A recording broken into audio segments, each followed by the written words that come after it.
Picture the death you have been taught to imagine.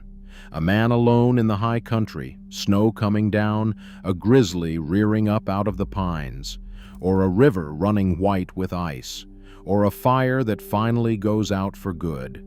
That is how we remember the mountain men.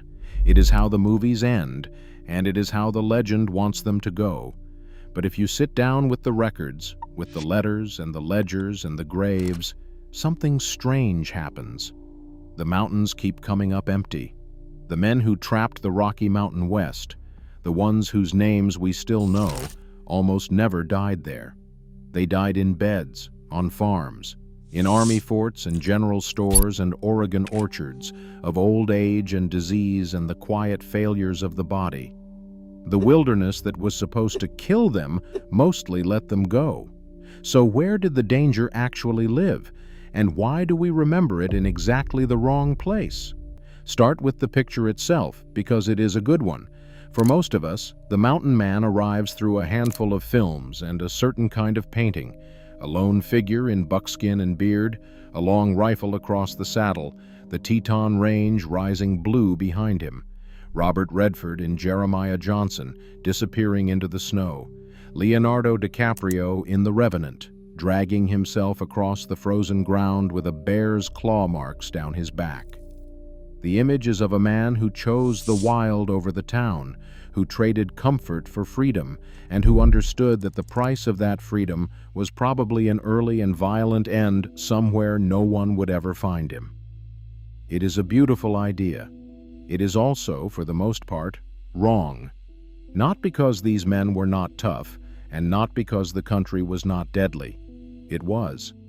But the story we tell puts the danger in the wrong scene, at the wrong time, killed by the wrong things. To see what really happened to them, you have to start where they started, and follow them all the way to the end. And most of the time, the end is nowhere near the mountains. The era itself was short. The Rocky Mountain fur trade ran, in its wild years, from around 1807 to the early 1840s, barely a generation, and it existed for one reason. The reason was a hat. Back east, and across the Atlantic in London and Paris, fashionable men wanted tall felt hats, and the finest felt came from beaver fur. So a beaver pelt pulled from a cold stream in what is now Wyoming or Montana could be worth real money by the time it reached a workshop thousands of miles away. In 1822, a St. Louis businessman named William Ashley placed an advertisement asking for enterprising young men to travel up the Missouri River and trap for a season or two. Hundreds answered. Farm boys, ex-soldiers, French-Canadian rivermen, freed and escaped slaves, drifters with nothing to lose. Among them were names that would outlast everyone who ever laughed at them. Jim Bridger, Jedediah Smith, Hugh Glass. And here is the first thing the movies get wrong. These men were rarely alone. They traveled in brigades, sometimes 40 or 60 strong, with hunters and camp keepers and pack animals strung out along the trail. Once a year they gathered at the Rendezvous, a loud, chaotic summer market in a mountain valley where a whole year's worth of pelts was traded for gunpowder, coffee, whiskey, and gossip. The solitary trapper existed, but he was the exception, not the rule. The wilderness they worked was crowded with rivals, with competing fur companies, and above all with the native nations who had lived in that country for centuries and who watched these newcomers arrive with a very clear understanding of what they wanted. So, the country was dangerous. The question is how? And on that question, we actually have something better than legend. A historian named James Hannon went through the records of the fur trade years and built a table of documented trapper deaths between 1800 and 1840. He found a little over 300 of them, 314 deaths, each with a cause attached. And when you read down that column, the myth starts to come apart in your hands. Grizzly bears, the animal at the center of nearly every mountain man story ever told, account for six deaths in 40 years of records. Drowning takes a small handful, Freezing, another small handful. Accidents of every ordinary kind, the falls and the misfires, and the plain bad luck of a hard life come to around 24. The overwhelming cause, by a wide margin, was other people. Conflict with native nations accounts for the great majority of those recorded deaths. And within that number, one people appears again and again. The Blackfeet, who had every reason to resist men trapping out their rivers and arming their enemies. To the trappers, the Blackfeet became almost a force of nature in themselves. In truth, they were something else entirely, a nation defending its own ground against invasion. There is an honest caveat here, and this channel would rather hand it to you than hide it. That table counts the deaths that got written down during the era, and mostly the dramatic ones. It is not a census of everyone who ever pulled on a trap. Most men who went up the river came back down it alive. But even taken only as a record of the worst that happened, look at what it is telling us. The wilderness itself, the bears and the cold and the starving that fill every retelling, killed very few. The danger was human, and it was pressed into one short, violent window that almost none of the famous names actually died in. Take the most famous survival story the whole era produced. In 1823, a trapper named Hugh Glass was scouting ahead of his brigade along the Grand River when he surprised a grizzly and her cubs. The bear tore him open. His companions were sure he would die, and two of them stayed behind to bury him, then lost their nerve, took his rifle and his knife, and left him in a shallow grave that was not yet a grave. Glass woke up alone, with a broken leg and his back laid open to the ribs. And then he did the thing that made him immortal. He set his own leg. He let maggots clean the rot from his wounds. And he crawled and dragged himself something close to 200 miles across open country to the nearest fort on the Missouri. It is one of the great stories of the American West, and it is the story The Revenant is built on. But here is the part the film leaves for the credits. The bear did not kill Hugh Glass. He lived another 10 years. He went straight back to trapping, back into the same country, on his own terms. And in the winter of 1833, while carrying dispatches across the frozen Yellowstone River with two other men, he was ambushed and killed by an Arikara war party. The animal that gave him his legend had left him alive. What actually ended him was a river crossing and a rifle a decade later on an ordinary errand. Even our single most famous mountain man death is not the one you think it is. And this is the pattern that begins to repeat once you go looking for it. The danger the legend promises tends to arrive at the wrong time, or in the wrong shape, or simply not at all. Because something happened in the early 1840s that the movies almost never mention. The trade just ended. Two things killed it. The beaver had been hunted so hard for so long that the streams were running out of them, and back in the cities, fashion moved on. Silk had come into style for hats, and almost overnight the beaver felt that had powered the entire enterprise was worth a fraction of what it had been.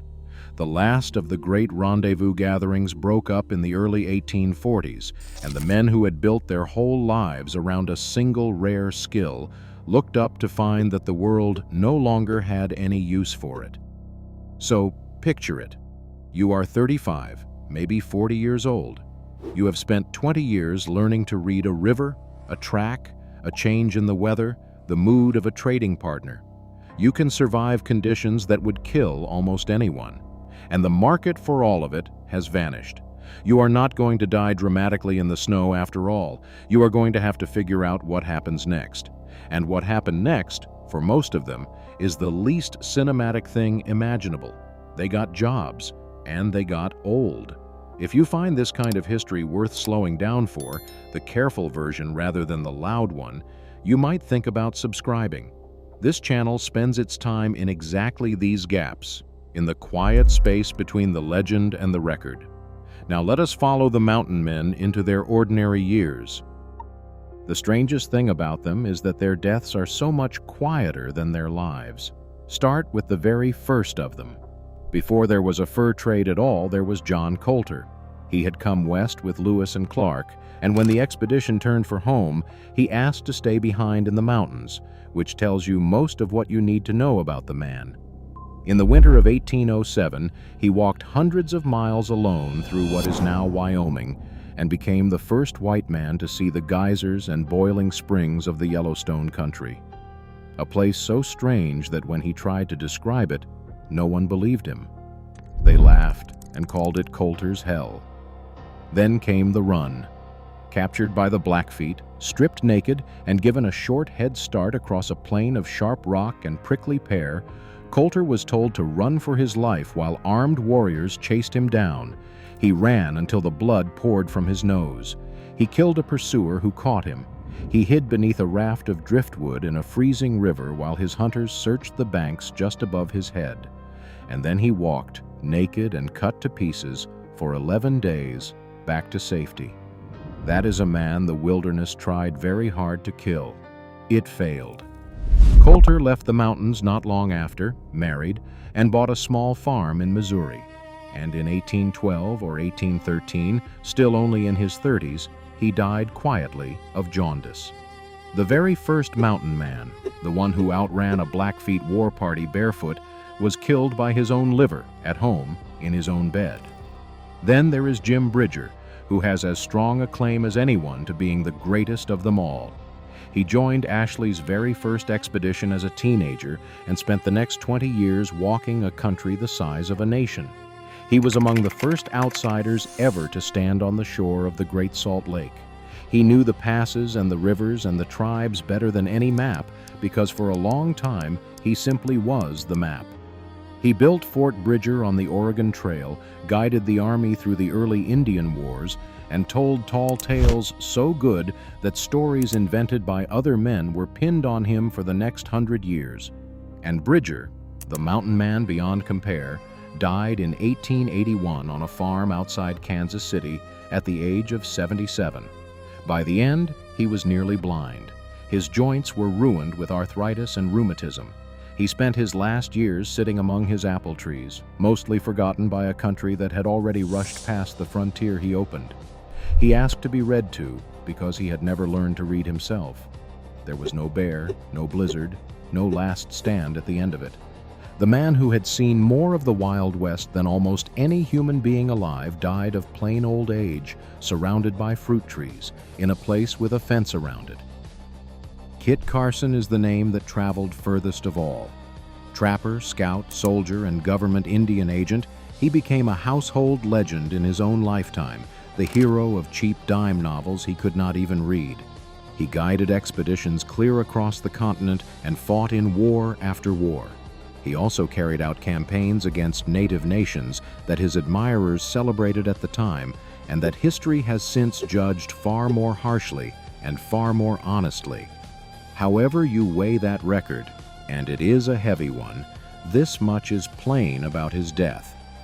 In the spring of 1868 at Fort Lyon in Colorado, Kit Carson's body simply gave out.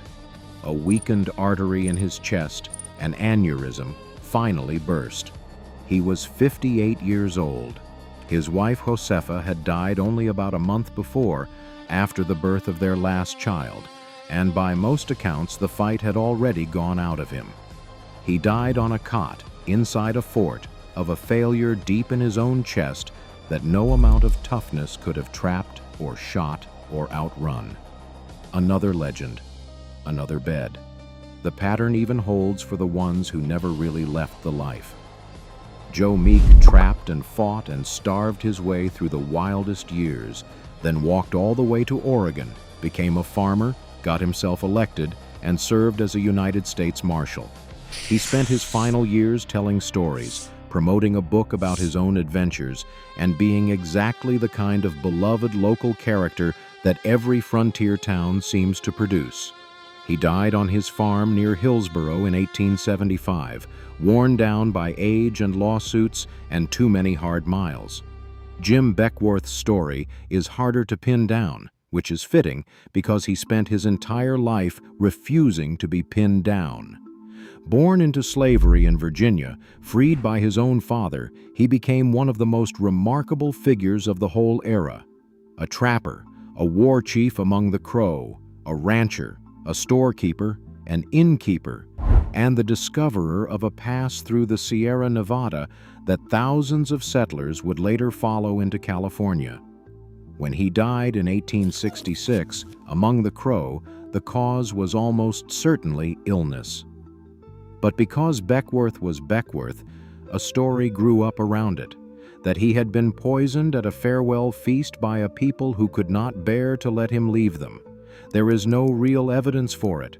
What there is, instead, is the honest truth that we do not entirely know how Jim Beckwourth died, only that it was not on any trap line and not by any bear.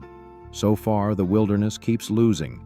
When these men die, they die of age and illness and time, in beds and on farms and in frontier towns. But some of them did die violently, and here the story turns its sharpest corner, because when a mountain man met a violent end, it was very often not while he was being a mountain man at all. No one shows this better than Jedediah Smith. He was, in his way, the most extraordinary of all of them. A devout, quiet man who read his Bible in the wilderness and mapped more of the American West than almost anyone alive. He survived being lost in the desert without water. He survived attacks that wiped out most of the men standing around him. And most famously of all, he survived a grizzly that caught his whole head in its jaws and peeled his scalp and one ear half away from his skull. Bleeding and somehow calm, Smith instructed one of his own men to sew his scalp and his ear back on with a needle and thread, and then he simply rode on. By 1831, Jedediah Smith had had enough of the mountains. He was 32 years old and ready to settle down, so he chose what he honestly believed was the safer work. He would run merchant caravans down the Santa Fe Trail, hauling trade goods across the southern plains. It was meant to be the sensible option, the retirement plan. On that trail, in what is now southwest Kansas, his caravan ran low on water, and Smith rode out ahead alone to find some. He found a waterhole. He also found a Comanche hunting party. There was a brief, doomed standoff beside the water, and Jedediah Smith was killed there, on the ground, at 32. His body was never recovered. His men only learned his fate weeks later when his belongings turned up for sale in a market in Santa Fe. The man who let a grizzly chew on his skull and calmly rode away from it was killed after he quit the dangerous life for the safe one. There is no clean moral in that, only something stranger and a little sadder. And there is one more killer, the quietest one, and by far the largest, and it is the one the legend can least afford to admit. Because the thing that did the most damage in the West was never the mountains. It was contact. In 1837, a steamboat called the St. Peter's worked its way up the Missouri River, carrying trade goods to the fur posts of the upper river. It was also carrying smallpox. What followed was one of the worst epidemics in the entire history of the continent. The disease burned through the trading forts and then poured out onto the plains, and it fell on the native nations with a cruelty that is almost impossible to describe. Whole peoples were gutted in a single season. The Mandan, who had welcomed traders and explorers to their villages for decades, were very nearly erased from the earth. The estimates of the dead run into the tens of thousands. The fur trade did not only take beaver out of the West, it brought death into it on a boat in a form that no rifle on the frontier could stop, and the trappers themselves were not spared this quieter enemy either. Cholera moved along the wagon trails. Consumption, the disease we now call tuberculosis, took William Sublette, one of the truly great names of the trade, while he traveled east in the hope that the journey itself might somehow cure him. It did not. These men had spent their whole youth surviving grizzlies and blizzards and ambushes. And then a great many of them, along with far, far more of the people whose homeland they had walked into, were killed by microbes that had come west with the very commerce they were a part of. It is the least romantic fact in the entire story, and it is very probably the most important one. So, where does all of that leave the picture we started with? The man alone in the snow, the bear, the frozen river, the death that no one would ever find. It is not that none of it ever happened. Hugh Glass really did meet that bear on the Grand River. Jedediah Smith really did die beside a waterhole with no one there to bury him. The country really was hard enough to kill you a dozen different ways. But when you lay all of the deaths down side by side, the shape that rises up out of them is almost the exact opposite of the legend. These men mostly outlived the danger. They outlived the trade itself. And then they died the way most people in their century died, of illness and age and the slow arithmetic of the body, in farmhouses and forts and dusty frontier towns, often poor, often half forgotten, a long way in both time and distance from the peaks that had made their names. Maybe that is exactly why we insist on telling it the other way. It is far easier to imagine a man swallowed whole by the wilderness than to picture him going blind among his apple trees, or coughing his way east on a steamboat, or standing behind a counter selling dry goods in a Denver store. The romance was never really in how these men died. It was in how they lived, in those few crowded years when a small handful of people saw country that no one they knew had ever seen, and came back carrying stories big enough to outlast them by 200 years. The wilderness, it turns out, was rarely the thing that killed the mountain men. Far more often, it was the only thing that ever made them feel truly alive. And when it was finally over, they had to go home and grow old like everyone else. Which of those is the sadder ending I will leave for you to sit with?